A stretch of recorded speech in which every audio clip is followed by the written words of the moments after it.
चलो स्टार्ट करते हैं। क्वेश्चंस कर रहे थे हम लीनियर डिफरेंशियल इक्वेशन पे। भाई आवाज मत करना पीछे ना। तो मिक्स क्वेश्चंस करेंगे, एमसीक्यूज। और आज का फर्स्ट क्वेश्चन देखिए।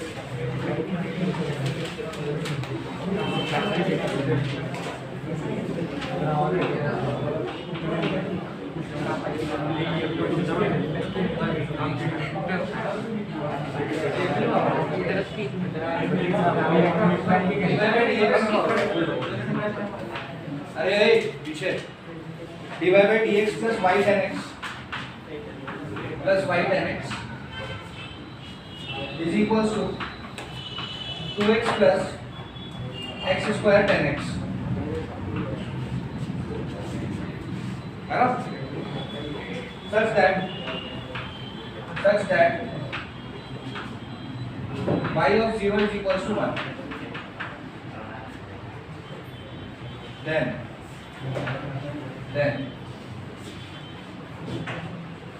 चार ऑप्शंस बहुत बड़े बड़े हैं इसके, है ना?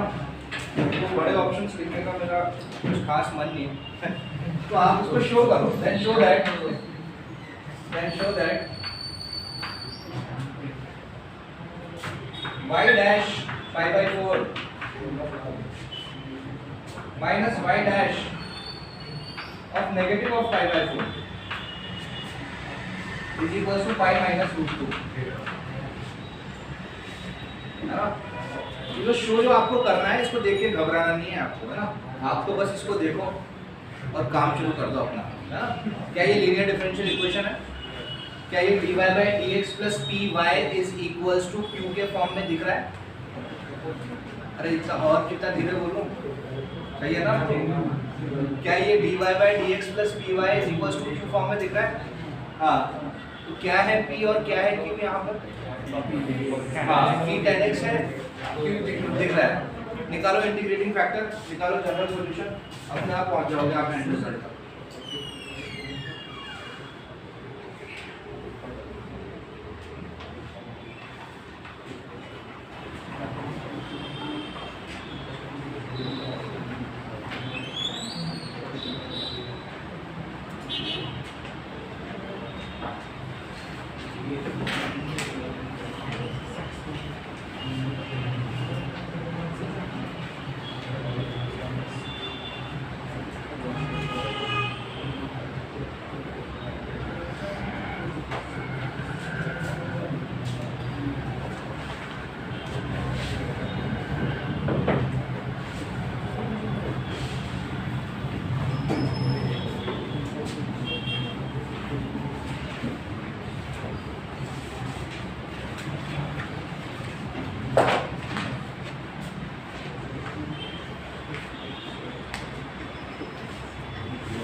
तो रहा है ना board clear? p tan x है, q 2x plus x square tan x। Integrating factor निकाला सबने? क्या है इंटीग्रेटिंग फैक्टर? e की पावर इंटीग्रेशन किसका? tan x dx। क्या होता है tan का स्टैंडर्ड रिजल्ट है भाई? tan का इंटीग्रेशन क्या होता है? log mod sec x।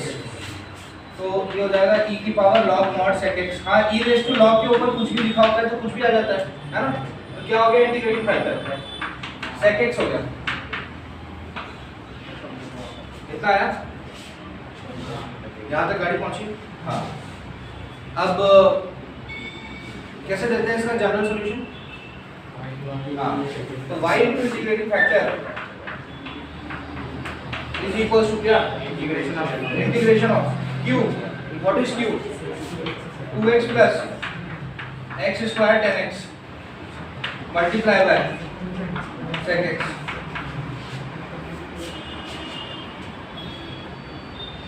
ऐसा हो जाता है। अच्छा, अब इसका इंटीग्रेशन करेंगे, है ना? और जाहिर सी बात है इसका इंटीग्रेशन करने के लिए पहले इसको खोलना पड़ेगा। सेपरेट करो इसको, सेपरेट करोगे तो ये दिखेगा 2x sec x plus x square 10x sec x। ध्यान देना होगा ना।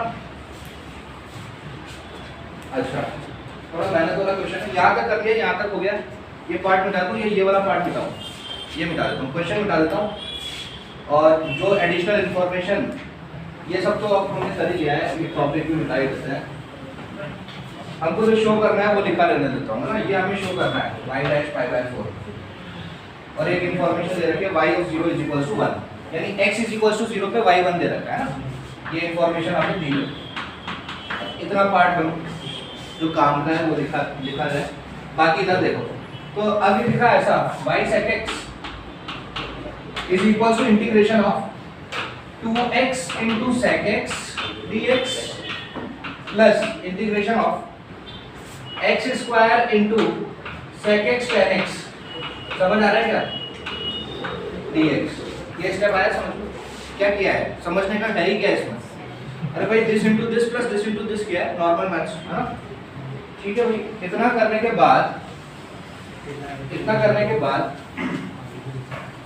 अब इसका इंटीग्रेशन प्लस इसका इंटीग्रेशन। अब ध्यान देना यहाँ पर लाइट यूज करूंगा मैं यहाँ पर, है ना? और लाइट यूज को कैसे करूंगा, एक x स्क्वायर एक फंक्शन हो गया और sec x tan x एक दूसरा फंक्शन हो गया। याद करो sec x tan x किसका डिफरेंशिएशन या इंटीग्रेशन होता है? sec x का डिफरेंशिएशन होता है, sec x tan x होता है कि नहीं? तो sec x tan x का इंटीग्रेशन होता होगा, है ना? तो u भी लगा दूंगा यहाँ पर भी और यहाँ पे भी लगा दूंगा। आ रही है बात समझ? अब देखो ध्यान से देखना, ये बहुत अच्छा क्वेश्चन है, थोड़ा स्मार्ट वर्क करना पड़ेगा हमें यहाँ पे। तो इसको मैं ऐसे लिखता हूँ, देखो y is equal to sec x, नहीं सॉरी, तो इसको लिखा हमने y into sec x is equal to, इसको मैं सॉल्व नहीं कर रहा हूँ, इसको थोड़ी बाद में अगर जरूरत पड़ेगी तो सॉल्व करेंगे। पहले मैं इसको सॉल्व करता हूँ, क्या पता कुछ ऐसा आ जाए जो इसको काट दे। समझ में आ रहा है क्या बोला मैंने? ये भी लाइट से होगा, ये भी लाइट से होगा, लेकिन दोनों लाइट नहीं लगाऊंगा एक साथ। मैं पहले इसको सॉल्व करता हूँ, ये थोड़ा कॉम्प्लिकेटेड, और मैं सोचूं कि क्या पता है इससे कुछ ऐसा रिजल्ट आ जाए जो इसको काट दे, तो फिर इसको इंटीग्रेशन करने की जरूरत ही नहीं पड़ेगी ना। हमें बात आ रही है समझ में? हाँ, तो इसको मैं अभी वैसा का वैसा ही लिख रहा हूँ, जरूरत पड़ेगी तो करेंगे, नहीं पड़ेगी तो नहीं करेंगे, है ना? तो integration of 2x sec x लिखा हुआ है dx प्लस, अब मुझे इसका इंटीग्रेशन करना है, तो इसमें ये x स्क्वायर क्या है, अलजेब्रिक फंक्शन है, और sec x tan x क्या है, ट्रिग्नोमेट्रिक फंक्शन है। इतना आता है समझ लो, LIATE कौन पहले आता है? Algebraic function. तो अलजेब्रिक फंक्शन पहले आता है तो वो किसका रोल प्ले करेगा? u का। अरे u v dx करते हैं ना भाई, u v dx यानी फंक्शन, दो फंक्शन का प्रोडक्ट आ जाता है, तो हम इंटीग्रेशन कैसे करते हैं? बाय पार्ट्स करते हैं ना। हाँ, तो LIATE पहले कौन आता है? Algebraic function comes first. तो कौन बाहर होगा? x स्क्वायर बाहर होगा, x स्क्वायर बाहर होगा, integration of sec x tan x। बात आ रही समझ में? उल्टा सोचना है आपको, जहां आपको कुछ ऐसा दिख गया ना कि अरे ये तो डिफरेंशिएशन का रिजल्ट है, तो इसका इंटीग्रेशन आ जाएगा, है ना? तो ऐसा सोचना पड़ेगा आपको। तो x स्क्वायर बाहर, integration of what? sec x tan x। फिर क्या आता है? u dx में माइनस साइन, और फिर हम लगाते हैं बड़ा इंटीग्रेशन, है ना? बड़े इंटीग्रेशन के अंदर क्या करते हैं? डिफरेंशिएशन। किसका डिफरेंशिएशन? x स्क्वायर का इनटू इंटीग्रेशन, हाँ स्पेस का मैं यहाँ लिख देता हूँ, इनटू इस बड़े इंटीग्रेशन के अंदर ये ब्रैकेट है, तो इनटू इंटीग्रेशन ऑफ क्या? sec x tan x dx, ठीक है ना? ब्रैकेट क्लोज, ठीक है? ये चीज यहाँ से आ रही है, आई बात समझ में? कोई प्रॉब्लम नहीं अभी? तो चलिए इसको मिटा देते हैं और अब आगे वहां से बढ़ते हैं। तो ये आ रहा है हमारा ऐसा, y sec x is equals to integration of 2x sec x dx plus, हाँ अंदर आओ, x स्क्वायर बाहर, what is the integration of sec x tan x? sec x, what is the integration of x square tan x? क्या होता है x square tan x का integration? sec x होता है। तो ये वाली चीज क्या बन गई? x स्क्वायर sec x, है ना? Minus integration of, what is the differentiation of x square? 2x and what is the integration of sec x tan x? sec x। अब जो मैंने बात बोली थी 2 मिनट पहले, वो समझ में आई? क्यों नहीं किया मैंने उसको इधर?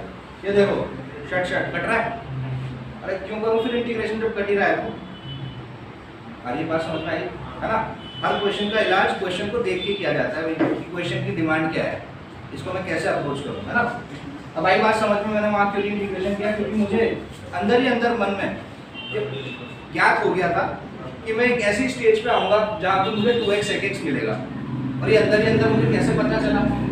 मैंने सोचा x स्क्वायर का 2x होता है और sec x का sec x आता है, तो अंदर ही अंदर मेरे को पता चल गया कि ये आएगा ऐसा। आगे चल के जब मैं दूसरे को खोलूँगा तो एक ऐसी नौबत आ जाएगी जब ये कट जाएंगे, इसलिए करने की ज़रूरत नहीं, टाइम वेस्ट करने की ज़रूरत नहीं। ये कर गया, सिर्फ क्या बच गया मेरे पास? अरे आया कि नहीं आया समझ में? तो ये घटते घटते घटते जो इतनी बड़ी चीज़ थी, 2 लाइट लगाने से एक मौके पर, तो एक अच्छी स्टेप करी और हमारा जनरल सॉल्यूशन आ गया हमारे पास। y sec x x square sec x plus constant, क्या बोलते हो? सही है, ये हो गया हमारा जनरल सॉल्यूशन। इतना आया समझ में? जिसको मैं सजा जाके ऐसे लिख सकता हूँ।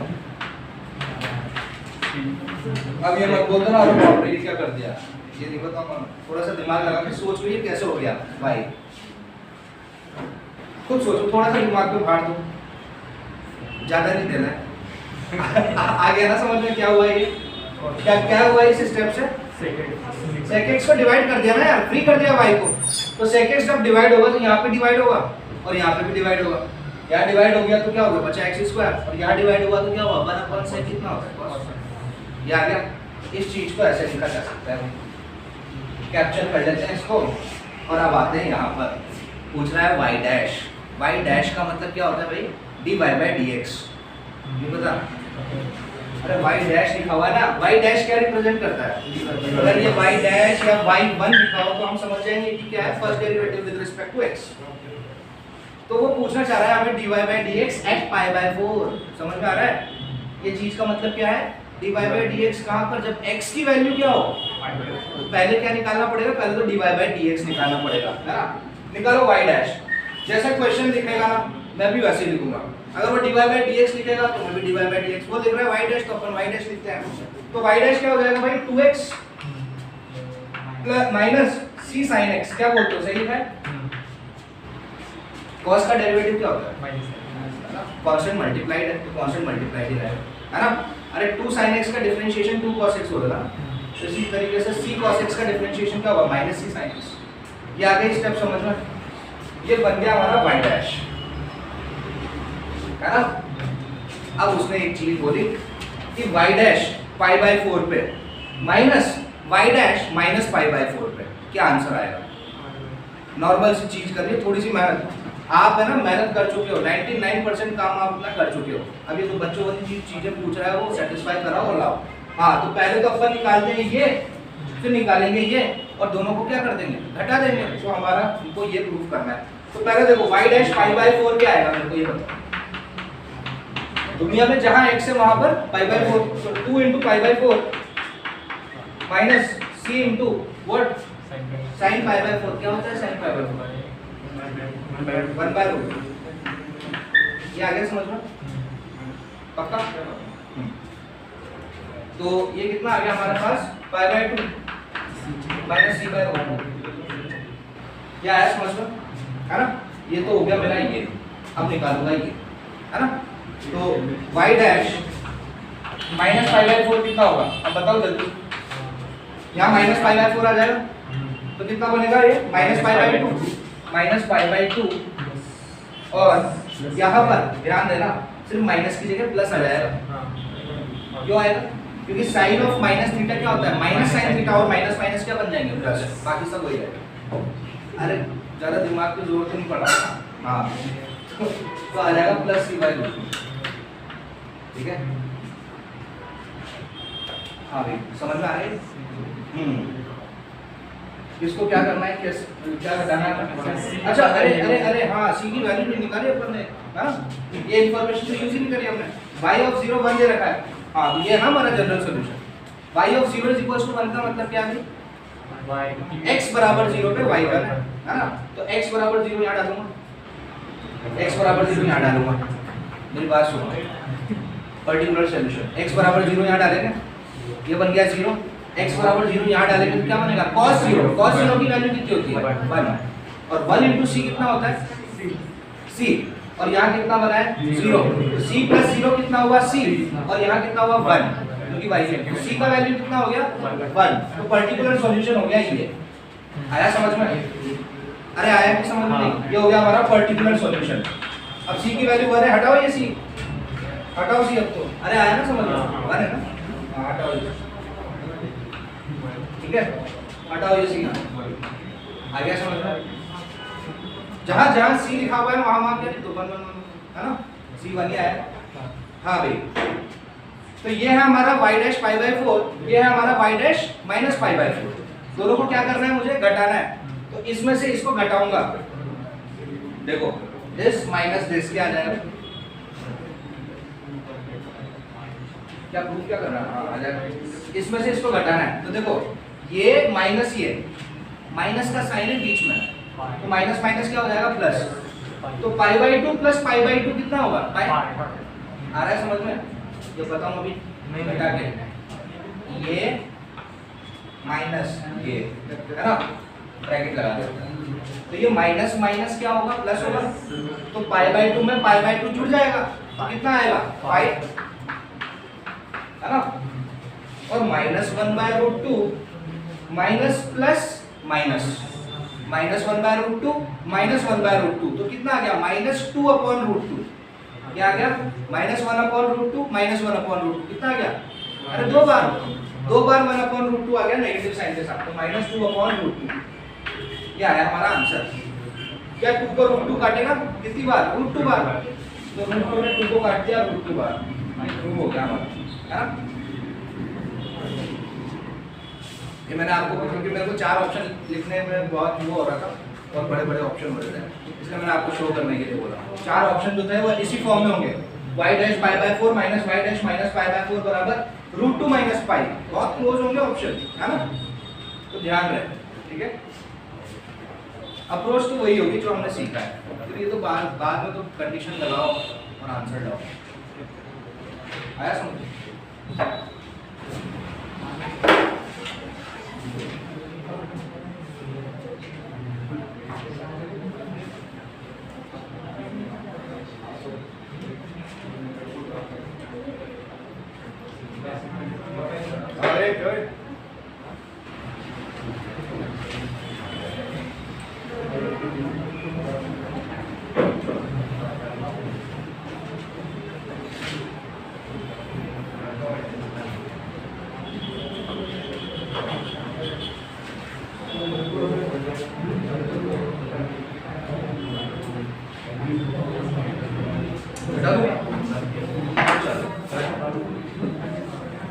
चलो नेक्स्ट क्वेश्चन,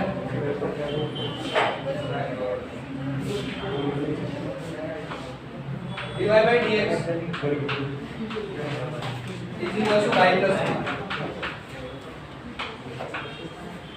greater than 0, ये सब डराने के लिए दिया हुआ होता है ना, मुद्दा क्या है याद रखना आपको, dy by dx is equal to y plus 3 है ना, और ये इंफॉर्मेशन दे रखी कि भाई y plus 3 जो है क्या है पॉजिटिव है ना, स्टाइल से बोलो ग्रेटर देन 0 क्या बोलो पॉजिटिव बोलो, y plus 3 पॉजिटिव है, और दे रखा y of 0 is equal to 2, y of 0 is equal to 2, तो पूछा है y of log 2 क्या होगा भाई, y of log 2 क्या होगा, तो क्योंकि इसके 4 ऑप्शन बहुत आसान है, तो ये option A option 5, B option 13, C option -2, D option 7, ये 4 ऑप्शन और ये सवाल है, फॉर्म में लेके आओ, कंपेयर करो,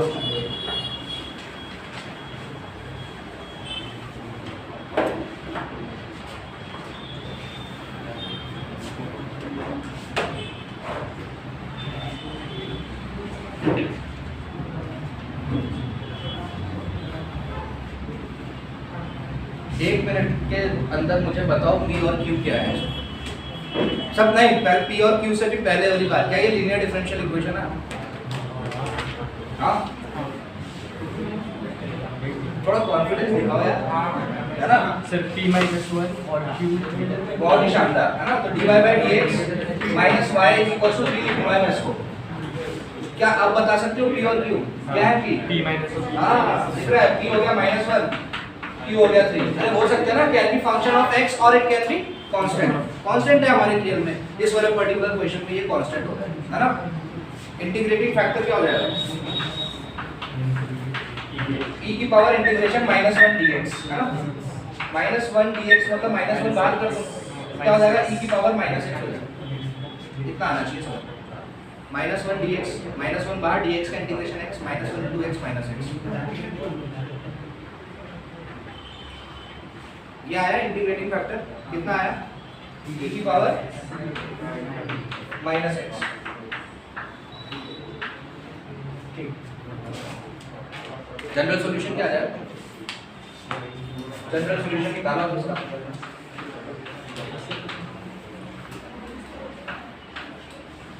चलो टाइम देता हूँ आपको, करो आगे। IF निकाल दिया, जनरल सॉल्यूशन निकालो।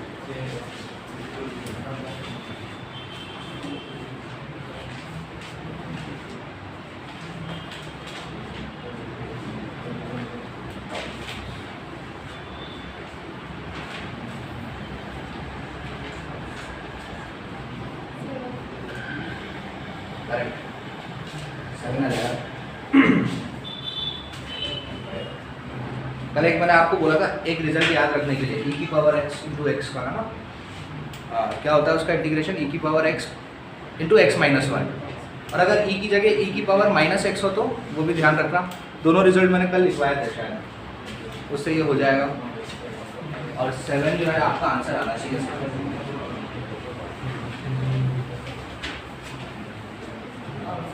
y into integrating factor is equals to integration of x into integrating factor. अच्छा यहाँ पे तो x आ ही नहीं रहा है ना, वो सॉरी आपका q का रोल कौन प्ले कर रहा है यहाँ पर? 3, तो 3 into integrating factor, 3 into e की पावर -x।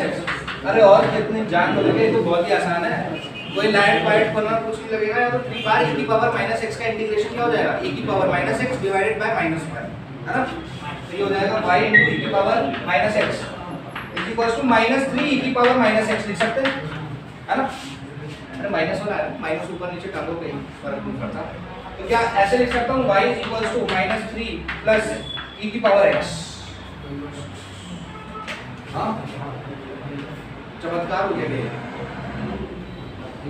नहीं e की पावर -x हटाएंगे ना यहाँ से, e की पावर -x का भाग यहाँ लगाऊंगा, यहाँ लगाऊंगा और यहाँ लगाऊंगा। अच्छा c हाँ भाई c multiply by c, yes अभी तो ठीक है ना। हाँ अब इंफॉर्मेशन यूज करो। x बराबर 0 पे y 2 है, x बराबर 0 मतलब यहाँ डालो 0, किसी भी चीज की पावर 0 1 इंटू सी और x बराबर 0 पे y का वैल्यू कितना दे रखा है? 2, यहाँ जाएगा 2, -3 उधर चला जाएगा तो +3 हो जाएगा। तो c का वैल्यू कितना हुआ? 2 + 3 कितना होता है? 5। तो बहुत मुश्किल है, c का वैल्यू आ गया भाई 5। जैसे ही c का वैल्यू आ जाता है कहाँ पटकते हैं हम? जनरल सॉल्यूशन में, है ना। यहाँ रख देंगे तो ये हटाया c और ये बनाया इधर लिख दिया 5, है ना। अब एग्जामिनर ने आपको बोला कि x की वैल्यू जब log 2 होगी तो y की वैल्यू क्या होगी? क्वेश्चन मार्क, है ना।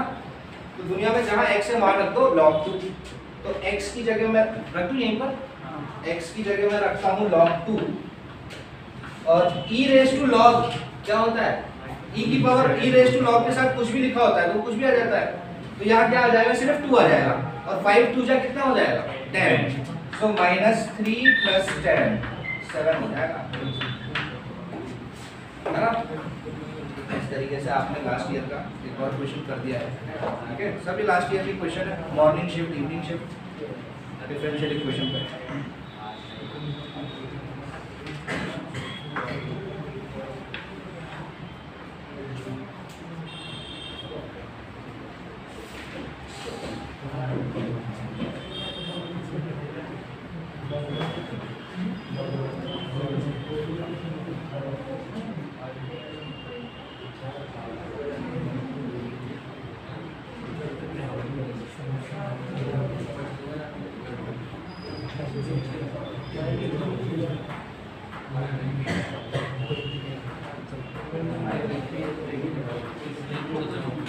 बता दो।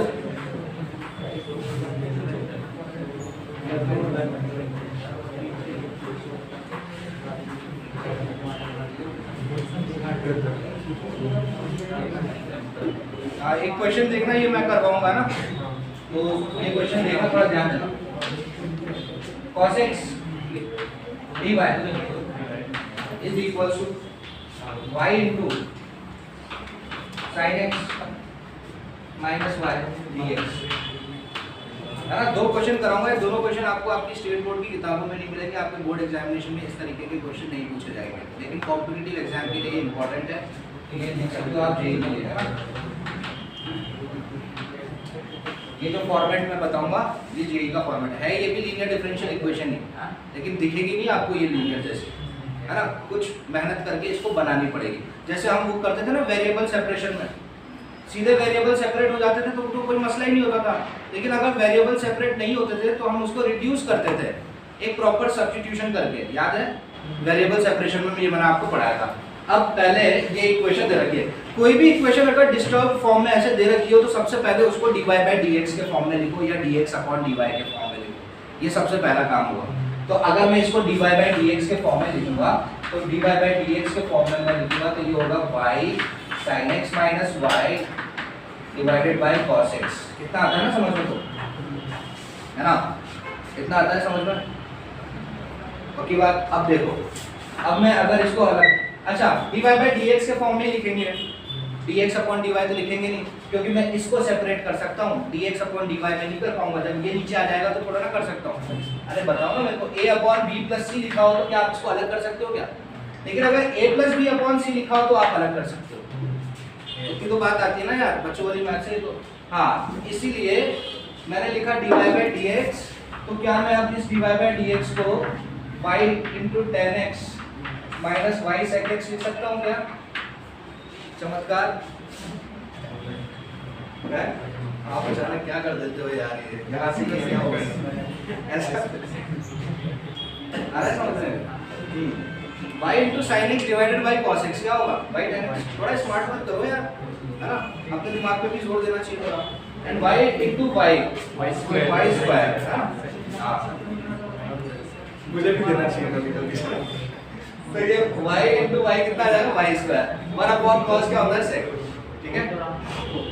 हाँ, अब मेरी बात सुनो, ये क्या ये, अब अपने आप से पूछो dy by dx plus py is equals to q form है क्या ये?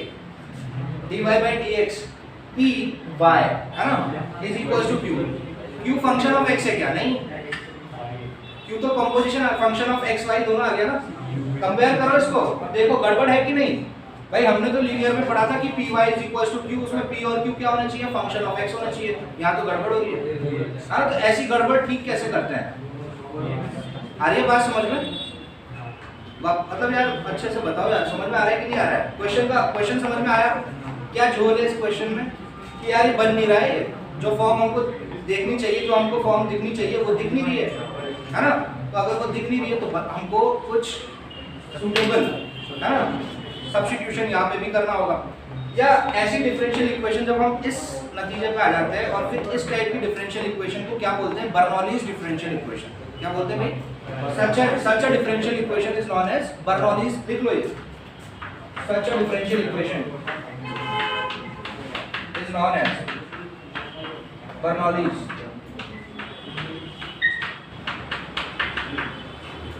differential equation। नाम सुना लगाओ, फिजिक्स में पढ़ा हो आप, रोजी एच वगैरह का, बर्नौली थ्योरम। इसका इसमें कोई लेना देना नहीं है। अगर बचपन में जीवन में कभी पढ़ाई नहीं की तो बर्नौली का नाम सुनेगा।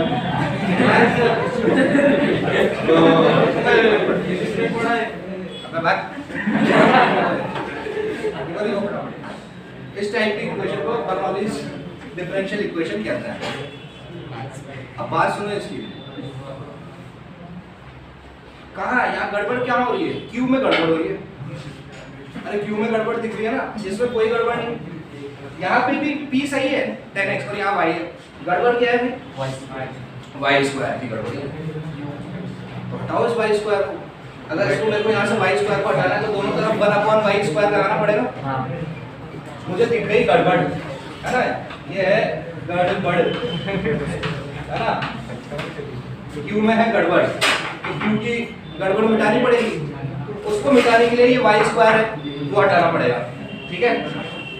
तो क्या मैं, है ना, क्या मैं अब इसको ऐसे लिख सकता हूँ 1/y square dy/dx plus is equals to sorry 1/y tan x। अब ये बात पूछना है 1/y कैसे होगा? y स्क्वायर का भाग क्या लगेगा? तो y/y स्क्वायर क्या होगा? 1/y माइनस x, है ना?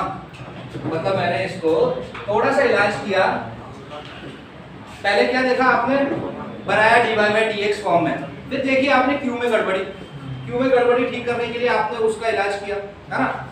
तो क्यू तो हो गया, लेकिन अब पी में गड़बड़ी आई ना? लेकिन अब इसकी गड़बड़ी मैं दूर कर सकता हूँ, कैसे? Indefinite integration. क्या आपको पता है 1/y के डिफरेंशिएशन में 1/y स्क्वायर dy/dx आएगा? सोचो एक बार, मैं ये बोल रहा हूँ, इतना करने के बाद आप क्यों ना 1/y को t मान लो यार। मेरी बात सुनो, क्या माना मैंने? ये 1/y को, इस वाले 1/y को t माना, ताकि माइनस 1/y स्क्वायर dy/dx क्या बन जाएगा? dt/dx, क्योंकि बर्नौली डिफरेंशियल इक्वेशन है, इलाज कर रहे हैं उसका। ट्रीटमेंट में टाइम तो लगता है ना यार, किसी भी चीज़ का इलाज करते हैं तो। समझ में आई बात? वापस से बताऊँ क्या? पहले लिखा, गड़बड़ देखी किसमें? क्यू में, पहले क्यू का इलाज कर दिया, है ना? क्यू का इलाज करने के बाद वापस गड़बड़ है, लेकिन ये गड़बड़ ठीक करी जा सकती है। क्यों? क्या कर रहा हूँ मैं? अरे इंडेफिनिट इंटीग्रेशन के पास चला गया मैं, है ना? अरे भाई वहाँ पे प्रूव किया है मैंने ऐसे, जहाँ मुझे फंक्शन और उसका डिफरेंशिएशन दिख जाता था, है ना? याद आ रहा है? और इस यहाँ पर आने के बाद मैंने इस 1/y को क्या मान लिया? कुछ t मान लिया, ताकि माइनस 1/y स्क्वायर इसके रेस्पेक्ट में कर रहे हैं डिफरेंशिएट, x के रेस्पेक्ट में। ये स्टेप आ रही है समझ में? पक्की बात? तो 1/y को t माना, तो माइनस 1/y स्क्वायर dy/dx क्या हो गया? dt/dx। पूरा मसाला पड़ा है यहाँ पर। माइनस तो क्या है, घुमा देते हैं हम, माइनस का आपको इंपॉर्टेंट थोड़ा है, कांस्टेंट नंबर अरेंज किया जा सकता है। तो 1/y स्क्वायर dy/dx क्या बन गया? माइनस dt/dx बन गया। अरे माइनस घुमा दो ना इधर यार। तो अब ये शक्ल ऐसी दिखेगी क्या? Minus dt/dx is equals to 1/y को मैंने माना t, है ना? ये है tan x, है ना? आ रहा है समझ में? और ये है माइनस x, ठीक है? क्या मैं ये माइनस हटाने के लिए इसको प्लस बना दूं? मतलब ये माइनस मैंने यहाँ से रिमूव किया, तो ये माइनस इधर आ जाएगा और ये प्लस इधर आ जाएगा। इतना आया समझ में? पक्की बात? ठीक है। अब उसको देखो और अब इसको अरेंज करके बिल्कुल आ जाए। dt/dx plus t tan x is equal to sec x। क्या मजा आ रहा है आपको ये देखकर? अब देखो इसको ध्यान से, मजा आ गया? बन गई लीनियर डिफरेंशियल इक्वेशन। और हमेशा x y में देखोगे क्या यार? dx में देखो ना। आया? समझ में आया कि नहीं आया यार? फील से करना है, रटना नहीं, है ना? फील देख के समझोगे तो मजा आ जाएगा। इलाज कर दिया ना हमने इसका, इलाज कर दिया, किस लिया है? dy/dx प्लस py, यहाँ dy होता है ना, देखो ना y की जगह t लिखा हुआ है, नहीं? dy/dx plus py is equals to t, है ना? तो p का रोल कौन प्ले कर रहा है यहाँ पर? है ना? हाँ, तो इंटीग्रेटिंग फैक्टर निकाल दो। क्या हो जाएगा integrating factor? Integrating factor e raise to, हाँ, e raise to sec x करेगा। e raise to integration of tan x, integration of tan x क्या होता है भाई? log sec x, e raise to log sec x direct लिख रहा हूँ। इसका मतलब क्या हो गया? sec x। ये हो गया हमारा इंटीग्रेटिंग फैक्टर। फटाफट लिखते भी जाओ, इसमें बिठाऊंगा यार, टाइम थोड़ा कम रहता है अपने पास। तो बर्नौलीज डिफरेंशियल इक्वेशन में आपको क्या समझाया, क्या सिखाया? करता वही है वो, उसका काम भी क्या है? लीनियर के फॉर्म में लेके आना। और क्या करते हैं बर्नौली डिफरेंशियल इक्वेशन में? ये इलाज करते हैं, है ना? आया समझ में?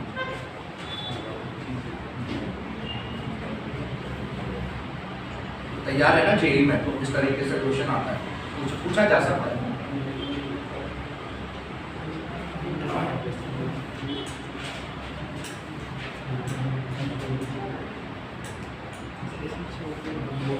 बता दूं?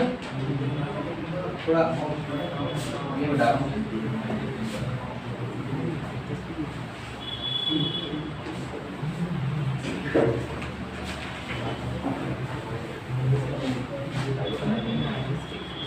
हाँ आओ इधर वापस। जनरल सॉल्यूशन कैसे देंगे? वहां क्या करते थे y इंटू इंटीग्रेटिंग फैक्टर। हमारा y कौन है यहाँ पे? t है ना? तो क्या हो जाएगा t into integrating factor is equal to integration of क्या है? इंटीग्रेशन ऑफ q क्या है? sec x into integrating factor भी sec x है ना dx। दो सेक मल्टीप्लाई होंगे तो क्या हो जाएगा? इसका इंटीग्रेशन क्या होगा? 10 थोड़ा sec into sec is sec square किसका डिफरेंशिएशन? 10 का। तो sec स्क्वायर का इंटीग्रेशन क्या? 10 है ना? तो ये हो जाएगा t into sec x is equal to 10x plus constant. अब आई बात हिसाब करने की। क्या हिसाब करना है? अरे सवाल तो x y का था ना यार, ये तो हमने इलाज किया उसका। अब भाई बैक सब्स्टिट्यूट करो t को। क्या है t? 1/y। ये हो जाएगा 1/y sec x is equal to 10x plus c। चाहो तो इसको ऐसे भी लिख सकते हो sec x is equal to y into 10x प्लस cy। ये y को कॉमन लेकर इस तरह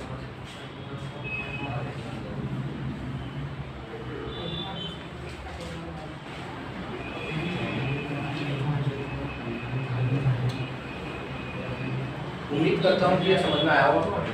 आया बर्नौलीज डिफरेंशियल इक्वेशन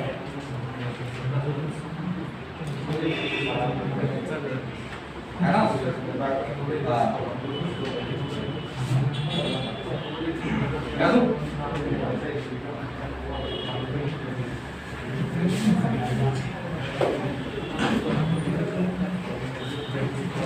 चलो नेक्स्ट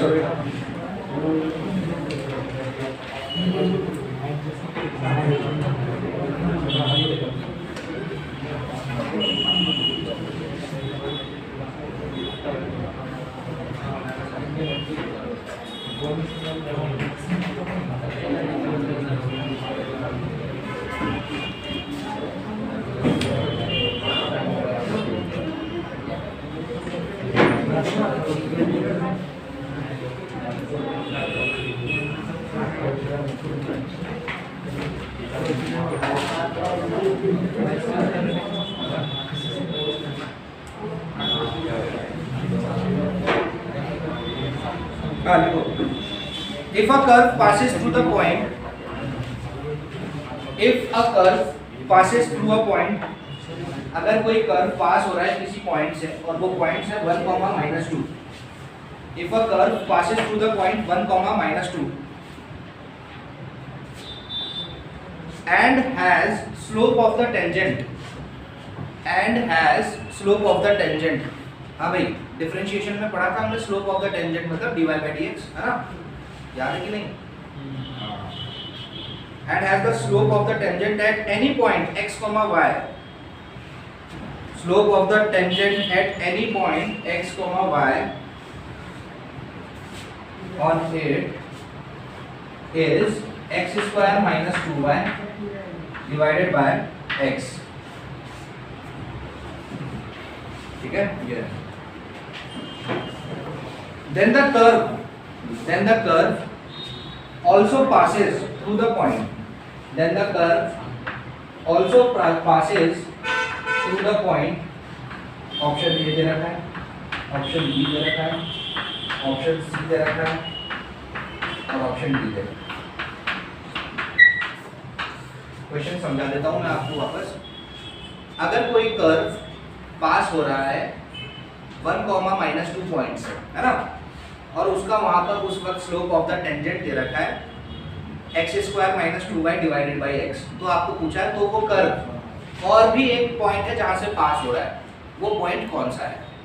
समझ में आया? अब देखिए इस क्वेश्चन में स्लोप ऑफ द टेंजेंट क्या होता है? dy by dx। इतना तो पता है ना? स्लोप ऑफ द टेंजेंट है ना, y2 - y1 x2 - x1 dy by dx। तो वो dy by dx हमें क्या दे रखा है? ये x² - 2y divided by x है ना? इतना आया समझ में? इसको समझना क्या है? दे ही रखा है यार, ये समझने वाली बात थोड़ा ना है। दिमाग पे जोर डालने वाली बात नहीं है, ये तो जो बोला है उसने मैंने लिख दिया भाई। अब मैं देख लेता हूँ कि ये लीनियर है क्या नहीं। अब देखो होमोजीनियस तो नहीं है, कैसे पता चला मेरे को होमोजीनियस नहीं है? बताओ क्या सीखा था होमोजीनियस में? वेरिएबल पे पावर कितनी है? यहाँ पे कितनी है? यहाँ पे कितनी है? होमोजीनियस नहीं है, वेरिएबल सेपरेशन होगा नहीं, होमोजीनियस है नहीं, तो क्या बचा? लीनियर। बनाओ लीनियर, क्या बनेगा? देखो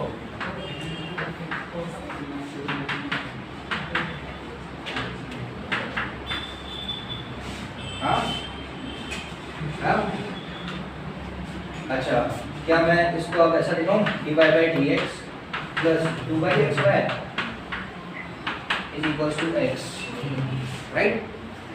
dy by dx plus py is equals to q, है ना? dy by dx plus py is equals to q बन गया। इंटीग्रेटिंग फैक्टर निकालो इसका तुरंत, e की पावर इंटीग्रेशन p dx मतलब e की पावर 2 log x मतलब x स्क्वायर। अब नहीं बोलूंगा मैं बार बार, है ना? e raised to 2x मतलब e raised to 2 log x। log x को कैसे लिख सकते हैं? log x का स्क्वायर और e की पावर log लिखा हुआ है तो x स्क्वायर आ जाएगा हमारा ix।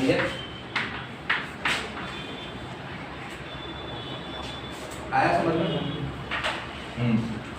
तो इंटीग्रेटिंग फैक्टर तो आ गया हमारा। अब क्या बात आती है? जनरल सॉल्यूशन, है ना? तो y into integrating factor is equals to integration of q. What is q? q क्या है भाई? x into इंटीग्रेटिंग फैक्टर मतलब x स्क्वायर। अब तो क्या जान लोगे क्या इतनी आसान चीज मिल रही है, u भी लगाने का भी वो नहीं हो रहा है, सीधा हो रहा है। x into x स्क्वायर क्या होता है भाई? बताओ बेटा, बर्नौली वाले लड़के हैं, बहुत बर्नौली कर रहा था। क्या होता है बेटा x into x स्क्वायर? और वो तालियां बजा। हाँ, और x क्यूब का इंटीग्रेशन भी बता दे। लग गया काम है। तो ये हो जाएगा x raised to 4 upon 4 plus constant. हाँ सही बात है।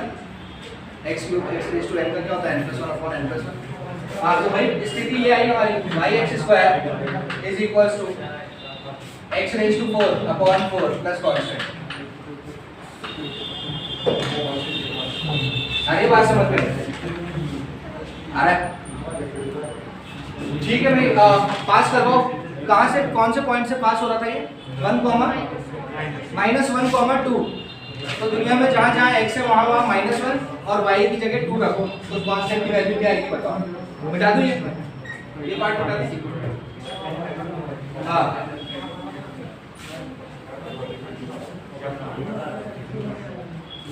एट -1, 2 क्या आ जाएगा? सी सॉरी 1, -2 ये है ना?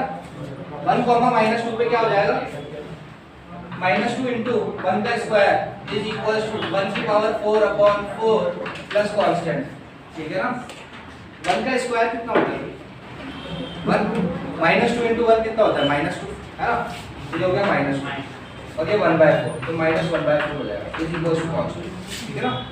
कितना आ जाएगा ये? -8 -1 -9/4 इज इक्वल्स टू कांस्टेंट। आ रहा है समझ में? कांस्टेंट की वैल्यू कितनी आ गई? डाल दूं यहाँ पर, यही आनी चाहिए भाई कांस्टेंट की वैल्यू। पॉइंट यही था ना, 1, -2 था ना? हाँ तो -9/4 आएगा कांस्टेंट का वैल्यू जो कि मैं यहाँ डालने वाला हूँ। तो प्लस सी की जगह हो जाएगा -9/4 और 1 की पावर 4 तो 1 ही होता है। अच्छा अब यहाँ पर, अच्छा नहीं यहाँ पर क्यों डालना हूँ, उधर डालना है, सॉरी यहाँ पर डालना है। तो -9/4 डालना है ना? सी का वैल्यू आ गया -9/4। अब इतना समझ में आ गया? कितना समझ में आ रहा है? हाँ तो अब आपको थोड़ी सी मेहनत करनी है। इतना यहाँ पर आने के बाद क्या मेहनत करनी है? सेटिस्फाई कराने चारों ऑप्शन। नहीं कांस्टेंट की वैल्यू निकाल दी, अपना काम पूरा कर दिया आपने, पर्टिकुलर सॉल्यूशन निकाल दिया। उसने क्या पूछा है कि और किस पॉइंट से वो पास हो रहे होंगे, है ना? तो आपको चेक करना है ये क्या ऑर्डर पेयर में ये x होता है, ये y होता है। x की वैल्यू √3, y की वैल्यू 0। डालो सेटिस्फाई करेगी क्या? x की वैल्यू √3, y की वैल्यू 0 तो y हो गया 0, √3 का स्क्वायर कितना होता है? 0, ठीक है हो गया 0, है ना? यहाँ पर क्या है? x की वैल्यू √3 तो √3 का पावर 4 कितना होता है? 9, तो यहाँ हो गया 9/4 माइनस 9/4, कितना हो गया 0। मतलब और तीनों ऑप्शन चेक करने की जरूरत ही नहीं है, क्योंकि लकीली पहला ही ऑप्शन हमारा सही हो गया। नहीं आया समझ में? आप देख लो ना, और भी देख लो, चारों ऑप्शन हिट कराओगे ना, यही बैठेगा। आया समझ में? नहीं, ये चीज समझ में आ गई है ना? उसने कहा किस पॉइंट से पास कर रहे होगी, जिस भी पॉइंट से वो पास करेगा तो सेटिस्फाई तो करना चाहिए ना इस इक्वेशन को। अरे इस इक्वेशन को ही तो सेटिस्फाई करेगा, तभी तो बता सकेंगे कि पास कर रहा है कि नहीं। तो पास कराने के लिए मेरे को ये देखना पड़ेगा ना, जहाँ जहाँ दुनिया में x और जहाँ y है, यहाँ पे ऑर्डर पेयर डालो और दोनों देखो, left hand side right hand side बराबर आ रही है। हमारा इसमें बराबर आ गई, इसमें देख के डालो आप। ये क्या है x माइनस रूट टू, क्या मैं x की वैल्यू माइनस रूट टू डालूंगा तो मुझे क्या मिलेगा 2, और y की वैल्यू 1 डालूंगा तो क्या मिलेगा 1। 2 1 जा कितना होता है 2 होता है। तो इधर लेफ्ट हैंड साइड में 2 आया और राइट हैंड साइड में देखो माइनस रूट 2 की पावर 4 कितना होता है 4, है ना? नेगेटिव की पावर इवन बीटा का खुलता है पॉजिटिव, तो माइनस रूट 2 की पावर 4 कितना होता है 4, 4 डिवाइडेड बाय 4, है ना?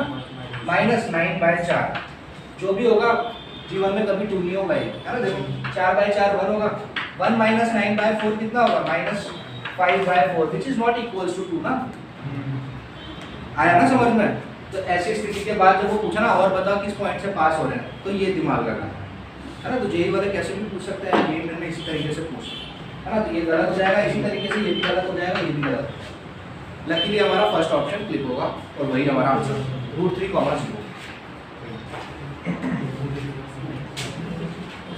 समझ में आया? चारों ऑप्शन में वही सेटिस्फाई करेगा, ठीक है? चलिए बाकी नेक्स्ट टर्न में करेंगे, और नेक्स्ट टर्न में हम सीखेंगे एप्लीकेशन ऑफ डिफरेंशियल इक्वेशन, मतलब डिफरेंशियल इक्वेशन में कहाँ हम उसका यूज करते हैं, ठीक है? चलिए